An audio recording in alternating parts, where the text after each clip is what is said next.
Hey guys, welcome back to my channel. Today it's going to be a DIY project for your car.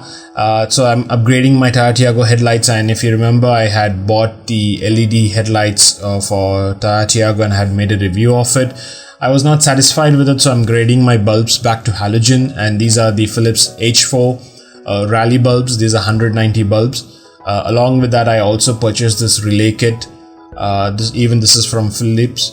This is actually direct plug and play. You don't have to cut your wires, you don't have to do any modifications to your car. It's a direct plug and play. This is the fuse, and along with the relay you also get good quality cables. If you see, the gauge of the cable is pretty good. I believe that it should be able to withstand the extra load. So as I stated, it's direct plug and play.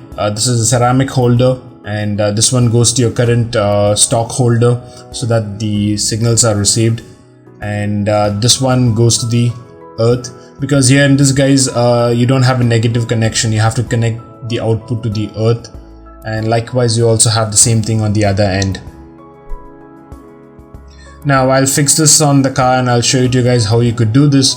And before that, I actually have another thing that I want to share. This is the Philips diagram that you get, which would gives you an easy understanding of how you could fix it on your car. As I mentioned, it's a direct plug and play.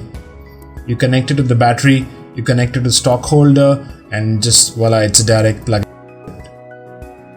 So I bought this from Amazon for around 340 rupees, I believe. Both the bulbs are 340, and the relay costed me around 840 rupees. I'm not sure of the pricing because the pricing keeps varying. So if you want, you could check it out on Amazon. It's pretty good. One thing that you guys should know, that you should buy a relay when you're upgrading the bulbs to 100 watts, because the stock wiring would not suffice. So I have removed the bumper and I have fixed the kit. Let me just turn on my flashlight so that I could show it to you. So if you remember, I had purchased the rubber cap as well, so I just made a little hole on the rubber cap and I fixed the holder, and the original rubber cap is here. I just taped it off so that water doesn't go in, and if I want to jump back to stock, I could do this. And the negative, the earth went inside the another net which is there besides the ABS motor, so already earth was there, so I just connected it there. Likewise, I routed the cable from the engine bay, and so that's the relay.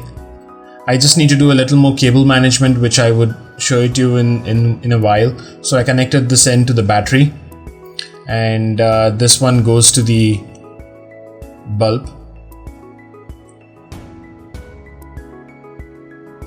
and the rubber cap, as well as there was another earth on the other side, so I connected the negative out there. So guys, the reason why I removed the bumper is because I had fixed the LED headlights previously. So what happened was, you know that the headlight has a leveling motor. The motor actually came off, so I had to remove the bumper, remove the headlight, fix the motor, and then fix it back in. That's the reason why I had to remove the bumper. But if you are upgrading it, you don't need to remove the bumper. So I have zip tied everything, and I have took the cable and just stuck it beside the battery, and the relay was fixed on the another cable that I saw on the top, so I just zip tied it as well. So pretty much I'm satisfied with it.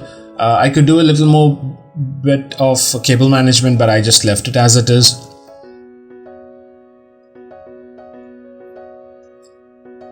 So I'm pretty okay with the seal. I don't think the dust would go.